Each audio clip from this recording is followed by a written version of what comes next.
Hi, welcome back, everybody, to episode 99 of the Truetalks podcast. Today, I am one of the co-hosts, Jaylin Man, and I'm with one of my other co-hosts. Darian Pan. And today, we're joined with a very special guest, Dr. Guo. Would you like to introduce yourself to the audience and to ourselves as well? Sure. My name is Nancy Guo. I'm a SUNY Empire Innovation Professor of AI in Healthcare. I joined Binghamton last year. Currently, I'm at School of Computing.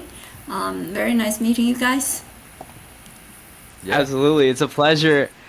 And I kind of want to start all the way from the beginning just to get a brief context for your background. Taking it all the way back, we saw that you studied at Beijing University, and most people probably assume that your career was like a straight line from biochem to AI. But I'm curious, what motivated you to be in bio in the first place, like with life sciences? Yeah. Before I entered Beijing University, I discussed my future major and career choice with my dad, who was a professor. He retired. And then at that time, we were thinking it's really cool to use computational methods and techniques to model biological systems. So we would have a much better understanding of human biology and disease and all these processes. So that was in high school, right before I entered college. So I guess that kind of that's the reason why eventually I got a bachelor's degree in biochemistry and molecular biology, but eventually I chose computer science so I could still continue that direction. So, at a young age, like in high school, you're already thinking about integrating like those advanced methods of computational power with like biology as well, like during high school. Yeah, I think that was the end of my senior year. That was before I entered college. I was thinking about what should I major. That was kind of the direction. But at that time, there was no such major as we call today, like bioinformatics or AI in healthcare. There was no such major. Right. That's But that was amazing. kind of yeah. I felt like very early on, whatever your interest is, that's gonna eventually have a really huge impact on what you do. Because eventually you're gonna choose a path that really you're passionate about. Definitely. I'm thinking back to when I was in high school, and I can't even remember what I was doing. Definitely not messing around with different different biological models. But it seems like at some point something clicked for you that made you double down on AI for cancer. And I'm curious, going from bio, what prompted that switch into artificial intelligence and more of like the tech field? Yeah, because if we really wanted to use computational methods, at that time there was no AI, there was no such term. So we think everything, to do with AI is computational. And then, so I completed all the courses, the training about chemistry and molecular biology. I was in a biochemistry PhD program for 1 year. I did a lot of bench work, analyzing genes, cells, all that stuff. And I felt like it's not really, it's not exactly what I wanted to do. And at that time, I had no choice to do bioinformatics because there was no such degree program. At my university, previously I got my degree from West Virginia University. So the closest thing was to get training and a master's in computer science. And then while I was doing computer science, I had a research project that was to analyze ECG signals for early detection of cardiovascular disease or adverse event. So that was my master's project. And that kind of was close to what I wanted to do. That was not cancer. Cancer was later. But I felt like, yeah, that's closer to what I really want to do. And for your undergrad, I know that you're just talking about how, in masters, you're focusing more on computational stuff. But during your undergrad, did you do any like kind of projects or any other like clubs or organizations that helped you kind of develop your passion for like computer science and AI? Yeah, I took a class. That was so we had to learn how to use computer, develop some computer scripts to analyze palindrome in DNA, the structure. So that was very impressive. Out of all the courses, that was the most impressive one. So I like that course a lot. And in addition to that, I had a mini laptop while I was in high school. So I just play with that. So there was a really thick book about all the coding. I didn't code for myself. I just follow that, and then that mini laptop could print out flowers, stuff like that. It was like the paper roll was this narrow, pretty much like a paper roll for printing receipts. So that came with the laptop I had. I remember it was a Sony laptop I had back in high school. So I always had this opportunity to try something. But I felt like if you're interested in something, although you're playing, you feel like you're playing, right? You never know. Maybe eventually that could develop into a career. No, absolutely. That seems like a really interesting course. Was there anything about it that sort of sparked the gears? Um, it's just amazing. It's like I felt like if you could figure out the structure, right, you identify which part of the DNA has that particular palindrome structure. Um, that's really cool. Potentially, maybe you can process a lot of data really efficiently and error-free. I always like something that is very efficient and error-free. I guess that's just uh, yeah, if sometimes if I don't feel like this method or this technology can achieve that, I just it just doesn't attract me. I guess that's just part Hmm. of the personality. Love that. How you sort of have that inherent drive to chase perfection. Because I feel Yeah. like in biology, correct me if I'm wrong, there's one way to get to a specific solution that has stood the test of time, but there are other different paths to achieve the same results, and that's based on efficiency. And that's what you're trying to optimize for, just a more efficient route. Yeah, I felt like that's maybe just my personality. I always go after technique or technology that can enable this kind of discovery process, right? Experiments, or you could call that. So that's why I'm really thrilled to see all this kind of technology that is faster, more accurate, and you could scale up, right? So nowadays you could simultaneously sequence so many genes once. That's And great. yeah, so I think that is a direction. Maybe it's not just for me, it's for many people, right? Otherwise, it would not have been invented, developed into a widespread, well applied technology. So yeah, I think that's just. I know people are different, right? Some people, like artists, they really like something. Um, how to say? So someone like some art that is perfect to Hmm. details. Someone wanted to Okay. be a very Understood. different format of expression. So I guess whatever you do, it has a lot to do the what kind of person you are, what really um, what attracts you, what direction you're chasing, and eventually that all becomes, I guess, part of the motivation or career choice. Eventually, you make. I guess yeah, for me, yeah, I think that's the case. Eventually, I chose the path, the career that I had interest back when I was in high school. I think it's great that you were able to find that at such a young age.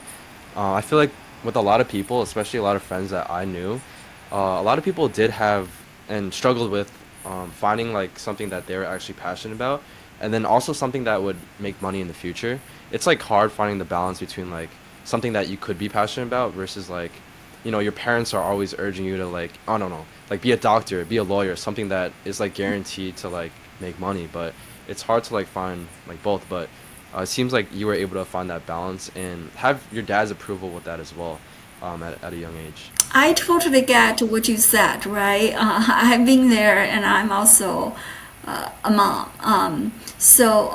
For me, how I chose this, I think it's a combination of both, right? You have to think about. For example, for me, doing experiments in a lab, choosing biology as major, because that's not really what I'm passionate about. So I chose computer science. Another reason is that if you major in computer science, you don't really, you will not be worried about, finding a job.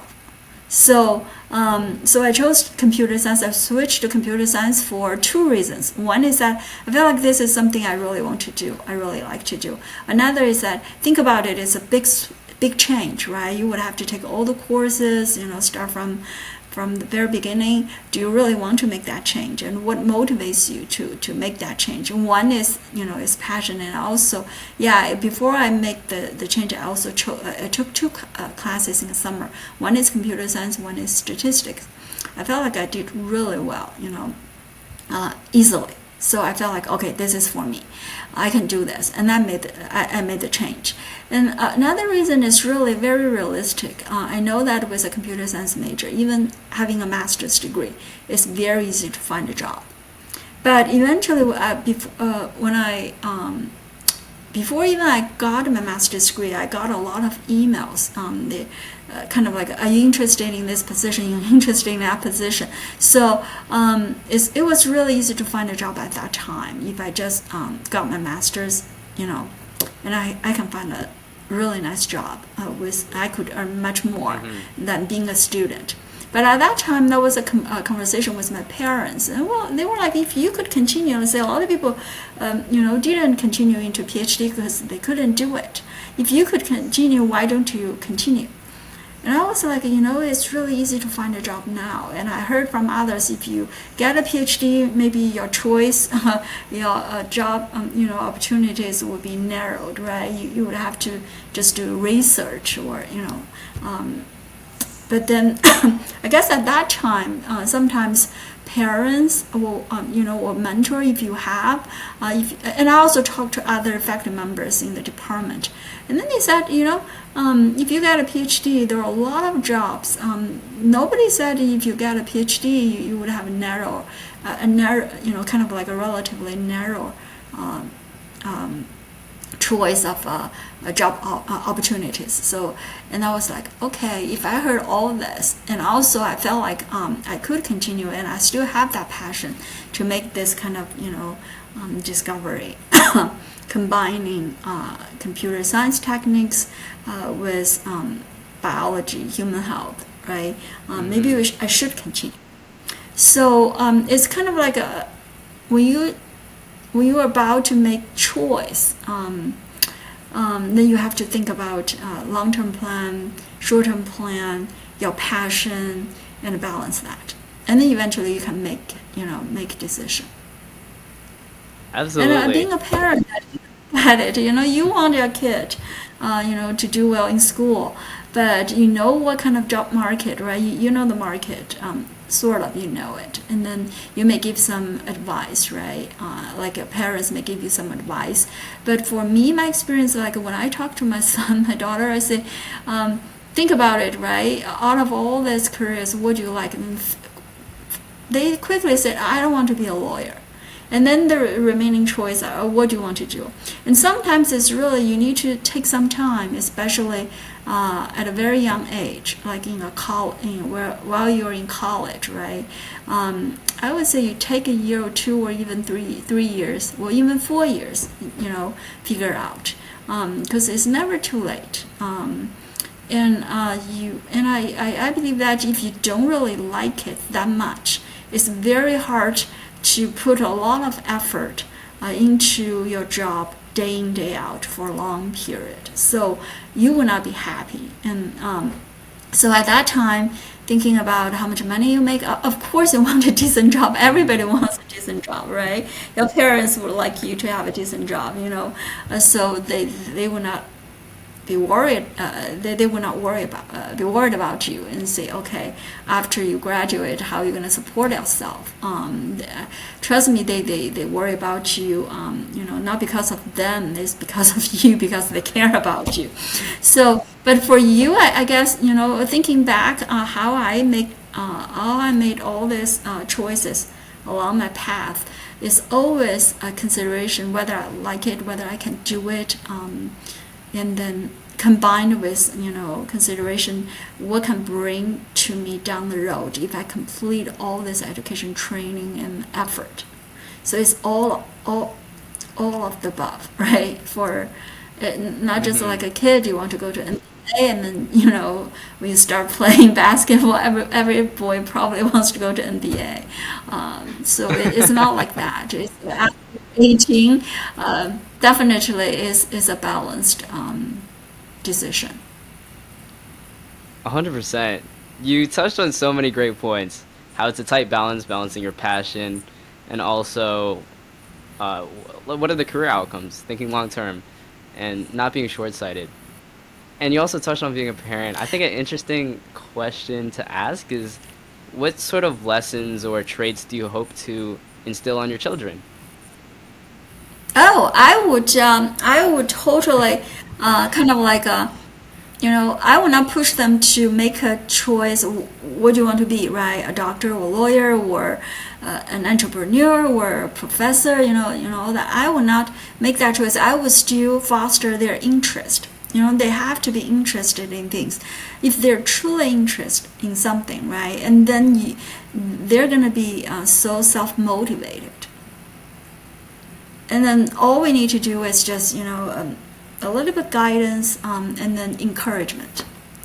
And then really, I think for college students, if you think too much about your future job, then you lose the fun of learning. And if you have a lot of fun through the learning process, definitely you're going to be successful in future. So I think that's important. I think Go like ahead.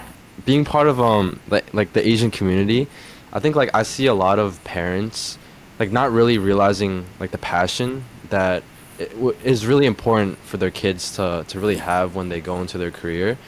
And it's something that is really important when you're talking about how, like if you're not passionate about something but you're doing it every day, you're really gonna feel the burnout. Like maybe Yeah. it won't be initially, but maybe like a couple years down the road, you're really gonna feel it. And even for me, like some of the jobs that I've done so far, like let's say for example it's like lifeguarding or like something retail, where it's not something where I believe in the mission, I definitely do feel the burnout, and it is something that I'm really realizing as I grow older. Yeah, I feel like that's the case, right? Think about it. You're gonna make a job as, it's kind of like a career is a lifetime thing, right? Maybe until you're 40 or 50 or 60, you're gonna keep doing that. If every day, a third of the life, like 8 hours every day, you spend that on your job, and then if you don't like it, it's just kind of like it's cruel.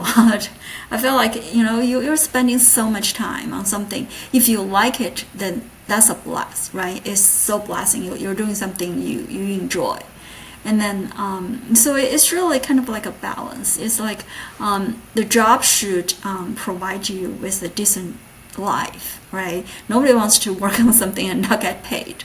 But on the other hand, it's something you truly enjoy, and then you put more effort into it. You see better outcome, and then that becomes very rewarding. I think that's very important. And sometimes a career trend change. You never know. Maybe one major at this point is not that. You look at the average salary is not as high as another major, but things change. Absolutely. So yeah, so it's not just one factor. I think it's really a combination. It's just like, let's say if you're dating someone, you think about whether you want to, continue your whole life with this person, right? Something like that. That's a great analogy. And Yeah. I think it's a clear, tangible example of yourself, how you chose something at an early age that you really enjoy, and the results are clear. Like, you've built a platform that has built over 60 plus papers and have thousands of citations, which is wild to think about. I remember doing my research and I was struggling with just one. But Well, that's I, because you're young. You keep doing that, for many years, then you probably could do much better. mm-hmm, right. But I want to flip that on its head actually. Is there something that you got wrong early on in your journey that taught you how to build better science, just be a better scientist? Yeah, definitely. A lot of times, right, it doesn't always go as you expected. Things could go wrong, and then, it could even go seriously wrong. And then, I guess, in those times, in those situations, circumstances, what supports you, what supported me is really, you continue and you have that deep down, let's say you have to be really resilient, you just continue, and then after a while, maybe 2 years, 3 years, and then you're going to see a turn. So it's always like that. It's not, and life is not always exciting. Like you do the same kind of job day in day out. Really, it's not going to be always exciting. If you take some, you put it in a short bio, it looks like wow, that's exciting. But you do that every day over like 20 years, 30 years, plus all the school time is. It has to be. You would have to. One is persistent, another is resilient, and the third thing is that I guess at a certain time you should have a plan. Because if you just keep doing something over for very long, right? I don't know, maybe 5, 7 years, and then you evaluate and then think about do you continue with that, or what is your next goal? Like for me, so being a professor, you get tenure, you get promoted, you become a full professor, and then what's next? If you keep doing that, obviously for me, I experienced that. I felt like that all. If that's all, that's not, that's not very exciting. And then there was opportunity, right? You say, okay, and you may. For me, we have research prototypes, and then the next step is what? If you really want to see an impact, then you have to think about commercialization. And unfortunately, there are programs, from the National NIH, National Institutes of Health, and National Science Foundation. They have programs kind of like a coaching you how to do that. So, and then I just follow that path. And then say, oh, that's very exciting, that's the next stage. And then later you think about, okay, from all this, right, you discover, like me, I felt like, we really have to think about the next generation of technology. Because for whatever products, we're commercializing now, that's based on past 20 years of research. It's already, you have a prototype, but the technology is not new anymore. So we have to think about the next generation of technology, and that becomes the motivation for current research. So all in all, then you have that positive feedback, right? Feedback loop, if we were putting it this way. And then everything you do kind of like makes sense. And then you have this, how to say, you have so for me I felt like I'm at this stage for whatever outcome, right, either the commercialization part, the research part, I'm just doing it because I enjoy it and I see the impact, and I know that if I put effort I will see better outcome if I do not do that. Yeah, Then yeah. you know, I think if you continue you will know. Yeah. Hearing what you have to say about research, as someone that has never really stepped into research, at Binghamton, really, it just makes me really curious about like all the stuff that I can really learn there, and just like the mission that you're talking about, how things are like always evolving. There's always a new mission. Stuff is always changing, which is what makes it exciting for researchers. And I think like that's something that a lot of people like don't really know, and that's why a lot of people don't go into research. But would you say for like a lot of college students, let's say like in like the computer science field, that you would recommend that they go into research? Yeah, I think funding a research project is very helpful because, or you can start with internship, right, with a company, and then you have some experience to practice what you learned from class. Because you go through all this learning education process, so eventually you could do something. Either it's like a more kind of like a routine job, or you do some research is always about finding something new, right? So whatever you do, even if you just you find a job that is not very research oriented, you still have to. I truly believe that you have to be innovative, right, for solving certain tasks, because it's not going to be the same task always, right? So you have to figure that part out. And given current AI, it's going to be harder to do the same thing over and over because that can be replaced by a lot of AI techniques. So people would have to be more creative. I think that's just the trend. Yeah. No, And not only going through what's that? Yeah, and going through this kind of research would give you this training. And then you have the methodology and training, so you have the capability. Just like if people don't give you fish, they teach you how to fish, right? So going through some research projects is similar to that. You learn how to get the fish. Absolutely.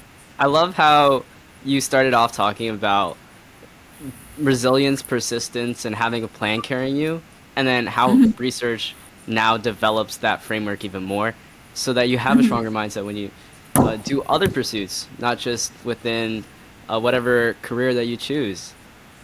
I do want to tie it back into your research because I think you're building something really interesting. You've talked about how chasing that perfection or unmet clinical needs is your North Star in a sense. Yeah. So, what do you feel is something that most people in the AI slash biotech field still overlook, even in 2025? Um, that's a very if people are in AI,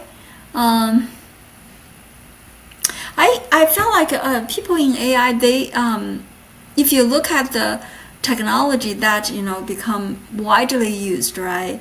Actually, people who are making it happen, I would say they have a clear mind why they developed this, right? To meet a lot of unmet needs. For example, ChatGPT, you really can get all the information knowledge better, and now the next thing is that how you make all this AI agents or make it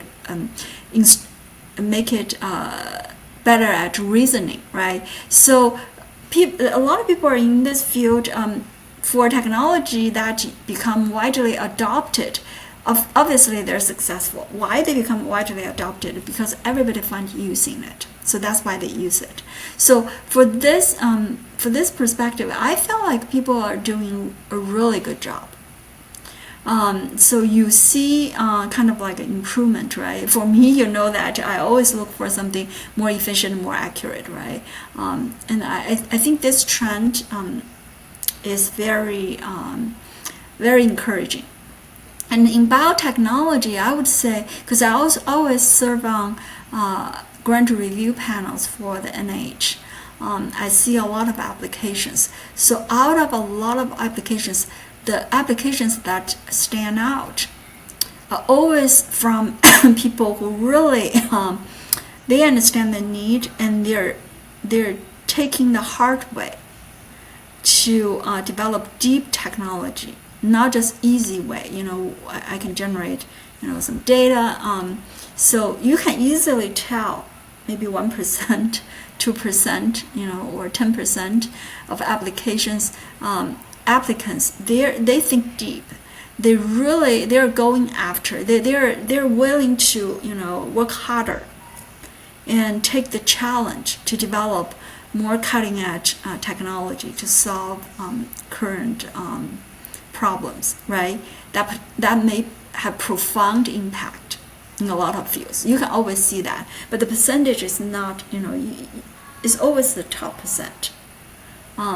So putting this way, if you say what other people miss, it's not everybody miss it. It's not everybody get it. But you can always tell who's going after. Yeah, who's willing to take the hard work, who's thinking harder, who's taking the, I would say, who are willing to work on deep tech. That's not always easy to accomplish or to solve more critical. How to say? They're willing to take the risk and the effort to develop this kind of technology. Yeah, and we're seeing a lot of those innovative technologies in a lot of different fields, including biotechnology. Just for our audience and also for ourselves, do you have like a single piece of research or like a project that you worked very hard on that you would say is like your favorite or like best project that you've done so far? Yeah, the hardest one I can tell you. So for the AI technology, we developed, that was my PhD project. So at that time, it was a NASA's project. So basically, a lot of mission critical systems like NASA satellite system, nuclear plants, they're called mission critical, high assurance systems because they can't fail. It's just they're too important to fail.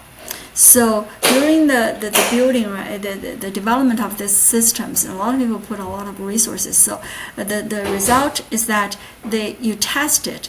They never fail during the testing phase. However, NASA, they're not satisfied. Okay, we tested 1 year, it never failed.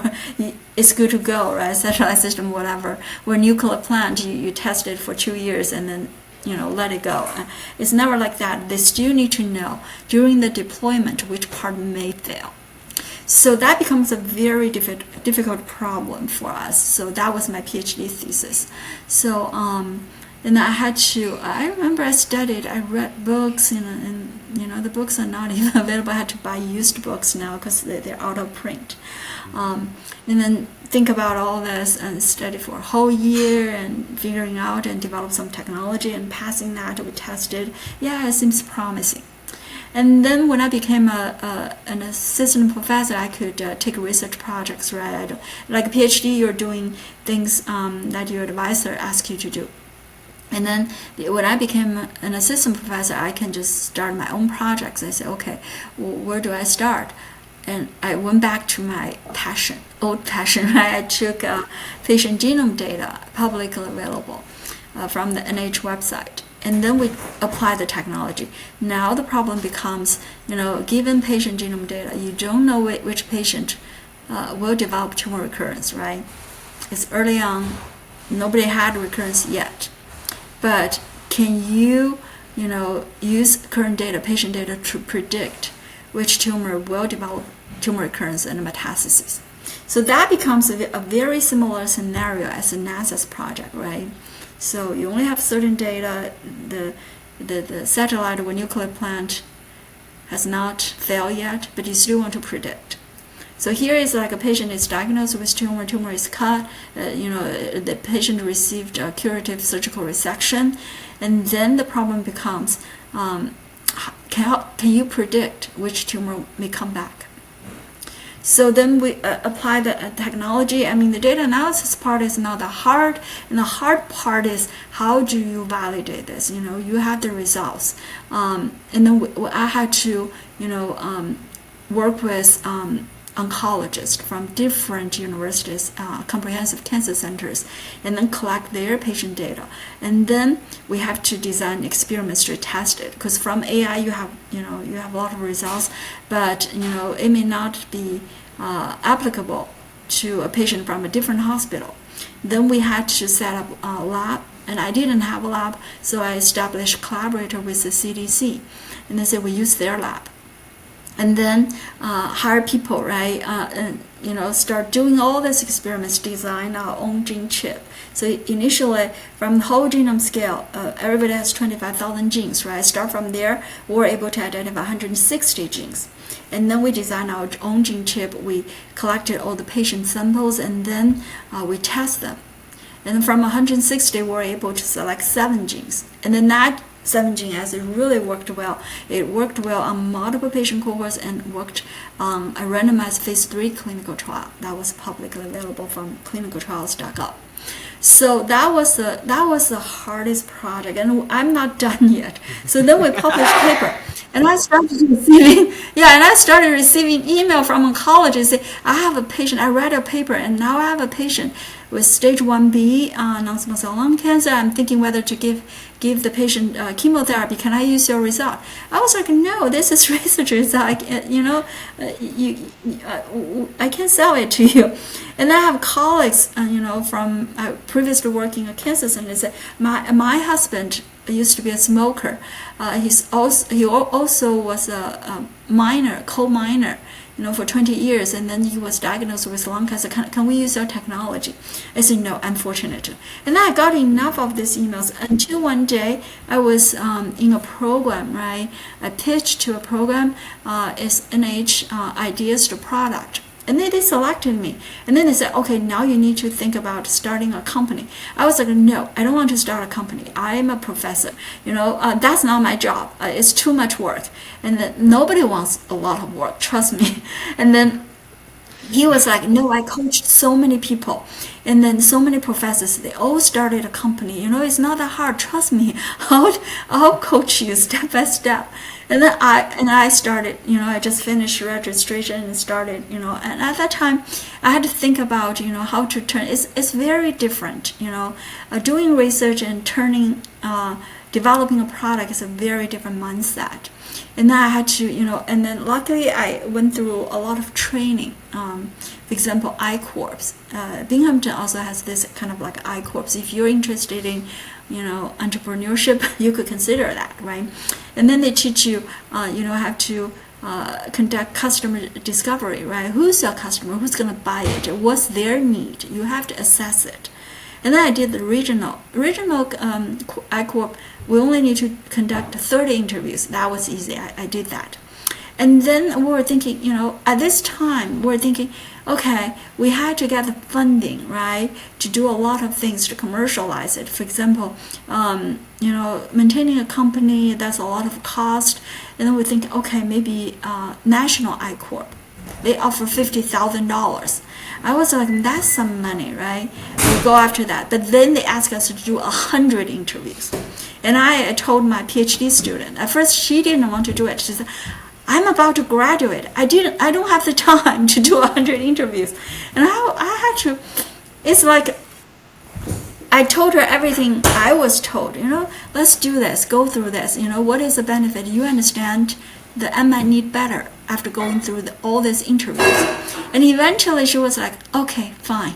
And then we did that in the summer. And then, we said, let's do this. And we did all that. And I feel much better about, the gap from research to entrepreneurship, right? And then I got a grant. It's Partnerships for Innovation.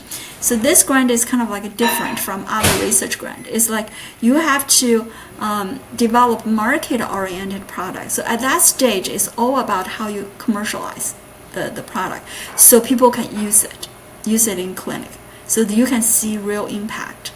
So this is the longest journey I could, I ever went through. So it's really different stages, right? From AI to collect real patient samples and then get clinical trial data. And then at this phase, we're pretty much at the end of research, because we already know everything about research. And then the next phase is commercialization. And then that's totally new. Start from, starting a company and then going through, think differently, not as a researcher, but as an entrepreneur, and then going through all this training. So we did that in the past several years, and not only I did it, my student, my PhD student, and now she joined the startup as a chief technology officer. She went through the same thing. At first, she said, "Oh, I don't want to do that. It's not relevant to what my thesis. I'm about to graduate. I don't have the time." But then she did that, and then initially when she did that, she was still thinking, after I graduate, I want to find a job at Google, Microsoft.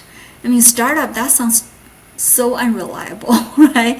And then, but eventually after this, we got this one SBIR. She was a PR. And then she started doing that, and we keep getting, phase 1 SBIR and phase 2 into the company. And then she has a much better job compared to people who joined Microsoft. You just saw like 9,000 people were laid off, right? In the past several years, people with computer science major, they had a really hard time finding a job. But now it's just a different, kind of like a different route. You really could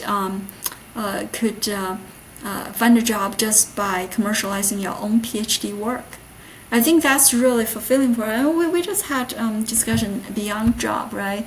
And she was like, we never thought about we could come to this point. And what forced us, I think it's persistence. Sometimes you just can't think too much. So do I worry? I always worry when I send a proposal. I worry about what if I don't get funded. But quickly, I would be so preoccupied with other things, right? You just do what you need to do, and then you stop worrying. You just keep going. And then, so I don't have anxiety problem regardless, because I felt like after several setbacks, right? I do have setbacks while in college, in grad school, in previous job. Everybody has it, and I have big ones. But I'm not just going to tell you every detail, right, about all the setbacks. But be honest, I had all these setbacks as a student, as a professor, and in the very beginning as an entrepreneur. But, you just continue. And sometimes I heard that from many other groups, right, everywhere. And sometimes it takes time. And then if you don't persist, some people may quit. Some people may quit, but those who continue, right? They believe in what they're doing. Eventually, they will see success. And you just have to. I guess that's just my example. I also give you an example of my former student. She went through all this, and I understand what students think about, right? You think about what kind of job you want to take, but you never know. If you don't try it, you may not have that opportunity. Let's say if my student had not tried that, right? He said, I'll just graduate and I'll go for big companies, right? I'll look for a job. But at that time, it was like right after pandemic. The job market for computer science was not good. So sometimes we chat about it, and we just think about initially how we started, and then and then how we just continued. And sometimes I think people are all the same. Before you do something, you always have that hesitance and resistance. That's very normal. But no matter what, I felt like you think what's gonna help you, what's not gonna help you. If being afraid, right? Fear does not help. Anxiety does not help. So then just stop that. So for me now, my mentality is that, does it help you? If it doesn't help me, I'm just quit it. It's not gonna help you anyway. I mean, why don't you go watch a movie, you hang around with your friends, and then have some sports, or that's even better than you just being anxious. And then just get things done, and then you'll be fine. Anyways, if you think now for me it's very simple, and sometimes I'm not gonna say what my Nike is saying, right? Just do it. But it is simple as that. Just do it, and then because if you don't do it, you don't get anything. And then you think too much, or you fear too much, or you're anxious about too much. That's negative, and then you just don't do that. So you either do it or you don't do it, and you figure out what you do, what you don't do. It's simple as that. At my age, I guess but I've been there. And in college, I know how it feels to think too much, right? And being kind of like you want everything to be perfect. And somehow, I guess at that time, I was like, oh, if I don't do everything as perfectly as I could, and I felt like I may fail, right? But it's not like that, Even for research, you don't get the perfect answer the first time, but you get, as long as the direction is right, and then you have a robust method to correct the error, right? To keep validating, keep improving, then you'll be fine, even if you don't start perfectly. Definitely. I love the journey so much, and it's clear you can see the progress. You've also provided such a great high-level overview just from the journey, from the start, and all the scary moments in between. I feel like a lot of people talk about the highlights, but not really the dips, where it was scary going for a funding round or your first FDA documentation, maybe even like applying for IP. And Yeah, also, it's like yeah, totally. I'm sure. And then also like such great mental models for progress. Just do it Yeah, and I then felt take like more risks. yeah, just yeah. Hmm. It's like you have to know. So very easy. So sometimes it's very simple, right? Keep it simple. So you would have to evaluate yourself, right, for your mentality, for the things you do. Sometimes if even so, it's like priority. A lot of things. It's like you have to set some priority. You do the important things first. And if it's not that important, then because everybody has this much energy, so so you always need to prioritize, and then not be okay if you don't get perfect. Because sometimes if you miss something, that's something. If it's not that important, then that's okay. Yeah, I definitely think so as well. And throughout your whole your journey, and then you're talking about entrepreneurship, that's something that we're very passionate about as well. As young college students, we're thinking about going the corporate route and doing like the traditional job. But when we stumbled across entrepreneurship, it was something that we were definitely very interested in. And then like seeing what you were saying about how you brought your research from like strictly research at like Binghamton and like for your own work into like something that can actually have an impact on people is something that's very powerful, and is something that really inspired me throughout your whole speech. But yeah, like, do you have any tips for like any, I guess, like young entrepreneur that's like trying to get started? Yeah, I would share my experience with iCorp, right?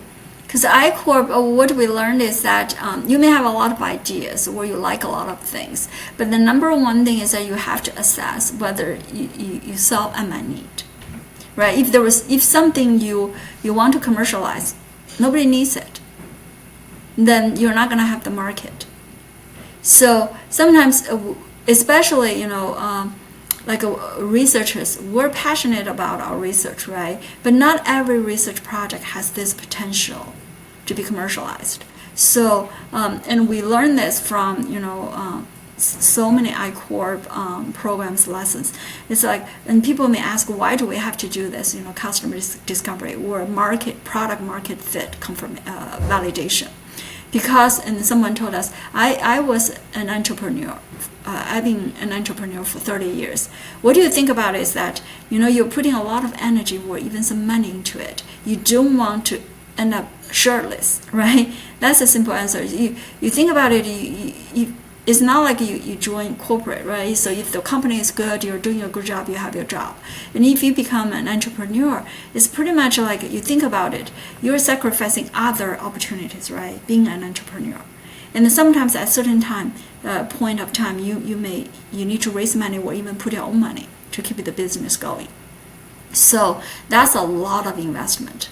So why you have to do that? So before you do that, the most responsible way is the product you want to commercialize, you have to validate. Be honest to yourself. It's not because you like it or someone said it's important. You have to validate that there is a need, there is a true need. So once the product is developed, someone will buy it. So that's the whole point. So I think we learned that through the I-Corps, and I want to share that. So if you have, Binghamton, there was like I-Corp opportunities. If you're interested, you can contact the tech transfer office. I think it's very good that you get some training, right? Nobody gets. I don't know how many people get business courses or training or MBA training, but going through that I-Corp, it gives you kind of like all the elements, initial training that you can utilize, in your entrepreneurial journey. So far, I cannot say too much because I've not sold any product yet, so don't quote me too much on that. I'm still on this journey. So, but I got the training, but I think that training is very helpful. So whenever we especially if you think about, even for research is important, right? Putting a lot of time, effort, or your startup to hire students to do research, that's investment. So then before that, you really have to think, for us now, for me especially, I have to think about, what problem does it solve? It's not because the AI algorithm is so sophisticated, it's important. It's a problem it solves. What kind of problem it solves? What benefit it offers, right? Who's going to benefit from it? Who's going to need it? So I have to make sure I understand that before, start a project, hire students, and start doing a project. I think that's a very good training for you guys. I feel like, that's my recommendation. If you want to become an entrepreneur, get some training. It's going to be better. I don't know, Steve Jobs, he may not get any training, all this, Bill Gates, I don't know what kind of training he got, but I'm not them, I don't know, but based on my experience, I feel like this kind of training could be very helpful. So far, I think it's helpful for me. Love that. Especially, it's like, it's like, why you want to do this? It's the why. Absolutely. I think you talking about the sort of investor mindset really resonates with a lot of technical people that might start off in research, because that product market fit, them obsessing over the product, might not actually fit with the market when they ship it out, because then they would iterate the product. That's where the feedback and growth really happens, instead of trying to get everything perfect. So I think that I-Corps training has really solid advice over there. Yeah, if you have the opportunity, you have this, training opportunity, take the training, because, if you get the training, and a lot of times people are in I-Corp, they're experienced, so they can give you this part of training. It's better than, you don't have the training, and then you have to be a genius to figure all that out, right? Definitely. And switching gears a little bit, with teaching, I think that's a big part of your career as well. You spent 19 years at West Virginia University. Was there anything surprising you learned from teaching that made you better within your disciplines, whether it's science or AI? I think I-Course has really good research training, but what's some of the lessons that you learned from teaching? Some things your students taught you. Teaching, because when I was at West Virginia University, I was in the Cancer Center. So over my 19 years over there, I only taught a full course for how many years? 1 year or 2 years. So for the rest of the time, because it's only team taught course, I only give a lecture, for example, one lecture per semester. So it's that. For the rest, only 2 years I was teaching a full course for two courses. But in that 2 years, I think it gave me some experience. For example, it's a different student audience, right? Being interactive is important. As you may prepare, at that time I may prepare a lot of stuff. And then if you just go, from beginning to end, students may not like it that much, right? They may not learn that as much. But if you, I just learned, if I could be more interactive, engaging, it's much better.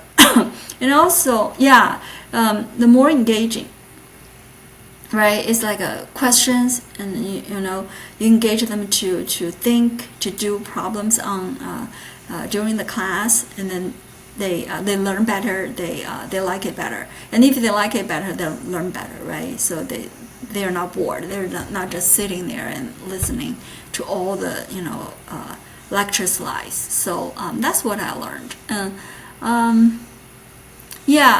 So I actually had a lot of experience mentoring students. So because in medical school, kind of like a medical center, the major teaching opportunity is mentoring, student mentoring. So I had a chance to mentor a lot of MD students, PhD students, MD, PhD students. I serve on their committees, and the undergraduate, master, grad students, and postdocs. I mentored a lot of that. I think the count is like 48 at WVU. That's like a very diverse student, cross disciplines.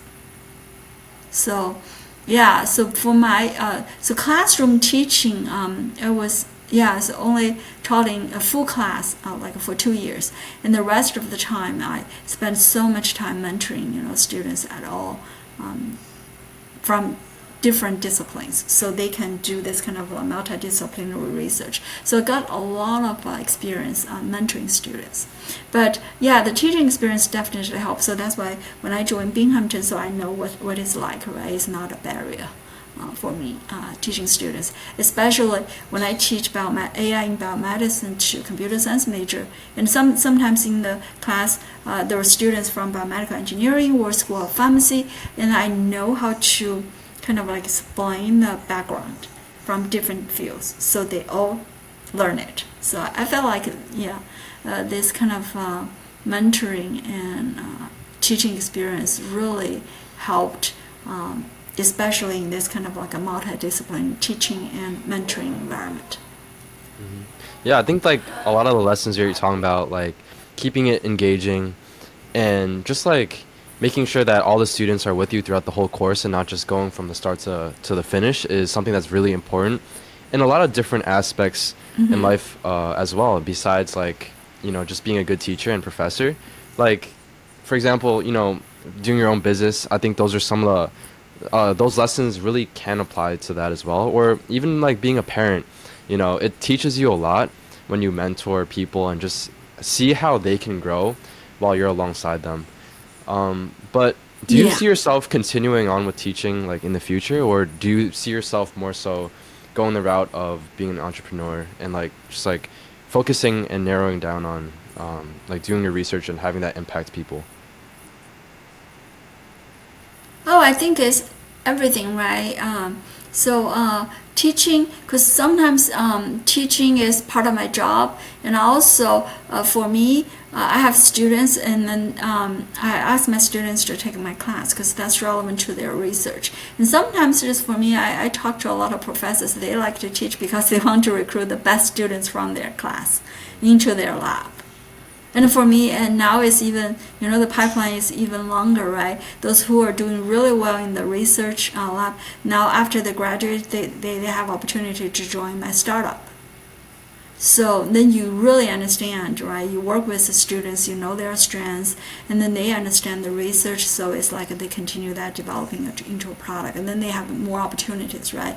In addition to finding a job somewhere else, they may enter my startup. So I think it all worked really well. So it's not like you do one thing, then it takes your time, and then it minimizes the impact of other things. It's if you could create synergy. So I think that's my mentality. I do multidisciplinary research, right? It's not one or another, it's everything together. So that's the same for teaching, research, entrepreneurship, it's everything together. As long as we manage all the conflict of interest, we follow all the rules, I think it creates all the synergy. And for me, the biggest problem is that a lot of students previously, before I had a startup, right, a company, when students graduate, they went somewhere else, they found jobs somewhere else, right? And then I had to recruit new students, find new technicians, train them again, and then continue. But now with the startup, everything is there, and then there's this continuum, right? The life cycle is very healthy, and plus, I think it's really good for the state and for the economy, right? State economy eventually, if it becomes commercialized, and it's gonna boost the national economic ecosystem.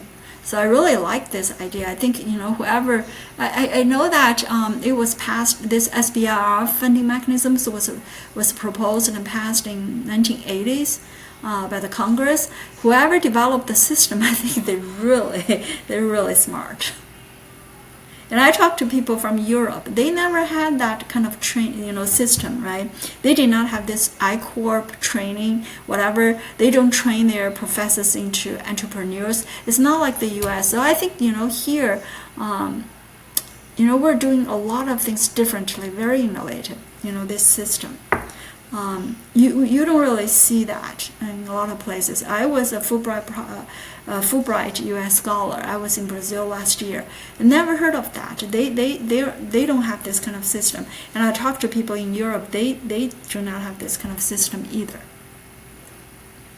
100%. I love how you're encouraging multidisciplinary skills, whether it's being an entrepreneur or you're doing work in all these different fields from data science, oncology, pharma, and most recently AI. And what a lot of people miss is how one can benefit the other instead of specializing early and really honing in on one skill, but inadvertently one makes you better at the other, from what I'm hearing. Yeah, we just one thing. I've been doing AI ever since my PhD, and then the technology was actually AI. It's just we don't call it AI at that time. So it's a funding application of the AI, and I chose oncology. It's just we have other applications as well, but we stick to oncology just because we need that focus. If you really want a product, so we've been told over and over, you have to be focused. Can do so many things, right? One product at a time. So that's why we focus on oncology, and very specifically, the top priority currently is lung cancer. And all the rest, we have a very clear focus. Although it touches a lot of areas, but it's not like I'm doing it all. It's also about finding the right collaborators, partners. Throughout, from research to entrepreneurship, it's always about partnering. That's truly important. Yeah. Okay. Yeah. But to transition into our next segment, the last segment before we finish up, we want to do something. It's called the lightning round. So basically, we're just gonna ask you, basically like all the questions that maybe like have quicker answers and just like stuff that we didn't really get to touch base upon so far throughout the this whole episode. So I'll just start off with myself. My mom is a pharmacist actually, and she when she heard that I was interviewing you and some of the work that you did, she really wanted to know since like one of your like work was like dealt with chemotherapy and really assessing if patients like really need it instead of like the one fit kind of one size fit all. Yes, one size fit all kind of assessment that traditional kind of medical processes have been in the past, and like you're kind of innovative with like the fact that you're using AI and all this data to see if patients actually need it. Do you like see any kind of hurdles with like big pharma when getting rid of not getting rid of but more so just like lessening the amount of chemotherapy procedures that occur? Yeah, that's truly a great question. We see that a lot. It's I would not say that a hurdle. It's just more difficult to take treatment away from patients. I can give you many examples, right? Even for oncologists, they will not do that because they're afraid of that if they may be sued because they're not following the standard of care, the guidelines. So the prudent way is you start from the very beginning, identify who needs it, right? You add, and then eventually once you have the entry point, and then you collect more data. Eventually, when people starting to accept this more, they're willing to test the scenario. What if we take it? It's all about the process. You can't just immediately take it away because.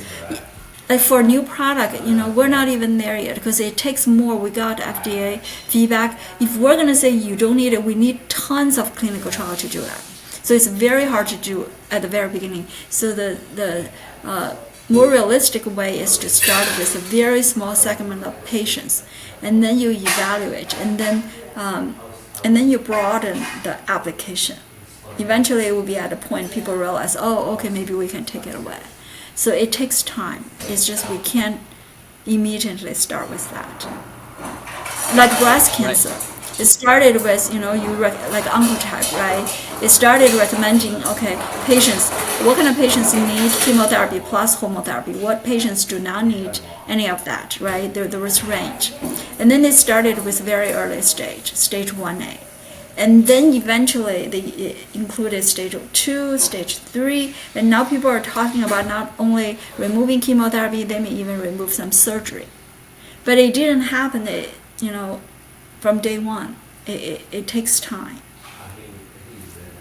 Absolutely. I don't know whether I answered. Mm-hmm. Yeah. Mm-hmm.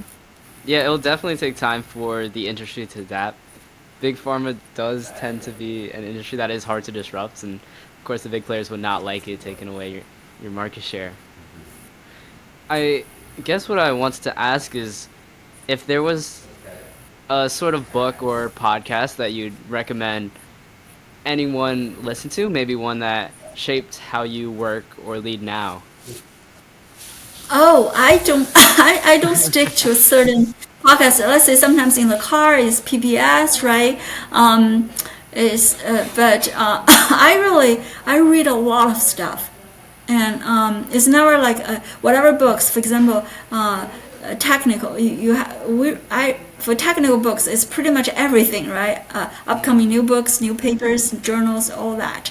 And then I remember for entrepreneurship, we were given a whole list of books like this big, and I was at the beach when some VC people wanted to talk with me, and I had to hurry, the whole book to understand some terminology to prepare the meeting. So that's just, because it's constant learning. So I read a lot of books because I always have so much to learn. And the book, all these books are the best resources. So it's not really one book. I would recommend whatever you need, right? If you enter a new field, reading books, papers, upcoming journals, whatever, that's the best way. So it's not one book, it's all the books, I guess, relevant to all the aspects, research, entrepreneurship, everything. Yes, of course. And I heard that from other people. Mm-hmm. Yeah, and as a student, I definitely should be reading a lot more books, which I definitely need to work on. My next question for you is there anybody in like the AI or research field that you take the most inspiration from? Not really. I guess it's not any person. It's all the products. It could be everything, right? For example, Elon Musk's brain-computer interface. Initially, before I even read about it, I said, how is that possible? But then you get to know it, right? Become more curious and then learn more about it, know the mechanism, the current state, the future, the progress.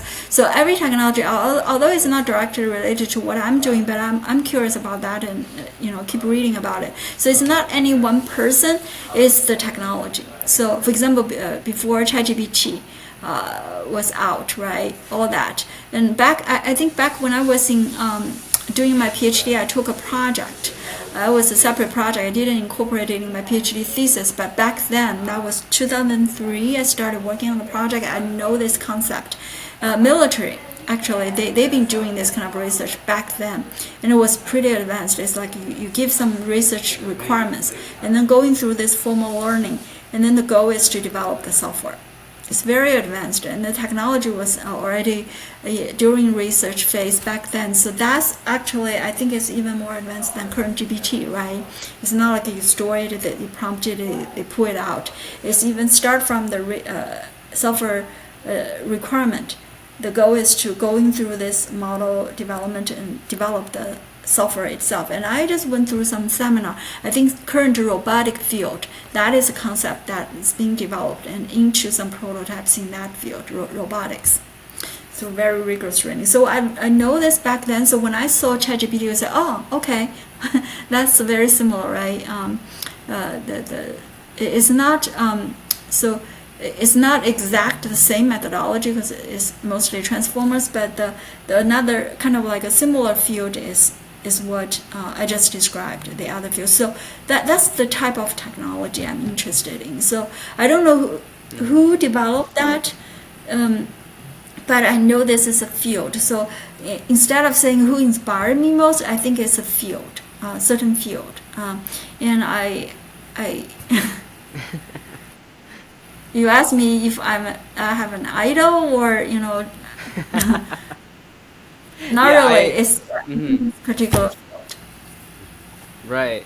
I love how you stay flexible with not particularly listening to any thought leader, but instead getting inspired by all the different researchers in the field. Like how you said you look at all the different books, all the different podcasts, and then making you have your own assumptions and thoughts built up yourself. So you don't have to follow a specific Yeah. idol. Mm-hmm. Well, Right, I can tell you, mhm. I even I'm a big fan of a lot of versions of social media.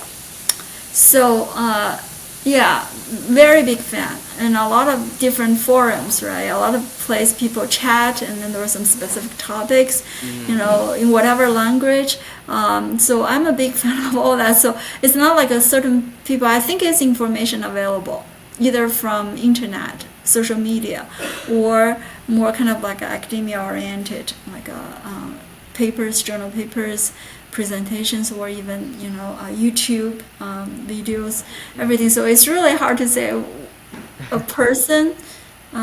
Is Nowadays you can get information from so many sources, and I'm a big fan of just surfing all these kind of sources. And a lot of times I feel like it's really fun because even just for some social media, right? Some people may say something.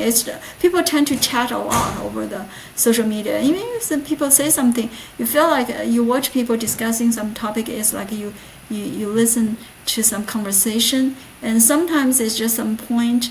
Oh, okay, that's a really nice point of view. I could. I always found something. It could be political. It could be very technical. It could be, you know, just daily lives. So nowadays, I feel like people can be connected in so many different ways. Yeah, for sure. Yeah. My last question for you for the lightning round would be, let's say like someone younger, like a very young person, let's say someone in college, is very inspired by the work you do and your whole journey, and wants to do exactly like what you do. What would you tell that person what to do and like how they should approach their whole career to like kind of get to where you are? I feel like um, yeah, let's say if you want to become an entrepreneur, right? Because my son actually is like that sometimes, or he has friends who are like that. Oh, one day I want to go to medical school, and the other day I want to be an entrepreneur. I want to, take a gap year, just not doing school for a year. I heard all that. I was like, wow, young kids, kids in college nowadays, they're super active. So I feel like that's a discussion, believe it or not. I talk with my dad about, in case of this, what should I tell them? Tell my son, and it's like, oh, you should always encourage them, right? It's being active, being an active thinker is always a good thing. So it should always be encouraged. But however, the good thing is that for me, as a parent, I would say, or as a teacher, right? If you could get that education, because not everybody is Bill Gates, right? You quit school, you start business. How do you know? It's gonna get you far. Nobody knows, right? But think about the odds. So for me, for my own kids, I would say, if you really want to become an entrepreneur, why don't you do well in school so you can make more informed decisions. So that's what I would say. And for other students, if you are willing to take the journey to finish school, or even take some research, and then from the research you develop the technology and become an entrepreneur, and then I think the chance of success here in the United States is much higher because of all the support. And then I fully believe if you start young, because when I was your age I never thought about entrepreneurship, right? It's like after I became a full professor. And I remember when I would check back my email, people even suggested, because my university, after they decided whether to file the patent, right, my technology, they consulted some other companies and they recommend I should go for SBIR, Small Business Innovation Grant. And then I was like, what is SBIR? And I didn't know, you need to go through entrepreneurship, or to go through that journey. So nowadays, I think, especially at Binghamton, right, the environment is great. If you want to do that, you can get a lot of resources, and you can try all that. And I fully believe you guys could be successful at a much younger age. Well, thank you so much. That's a beautiful message. I love how you sort of recapped all the main points that we talked about in this conversation.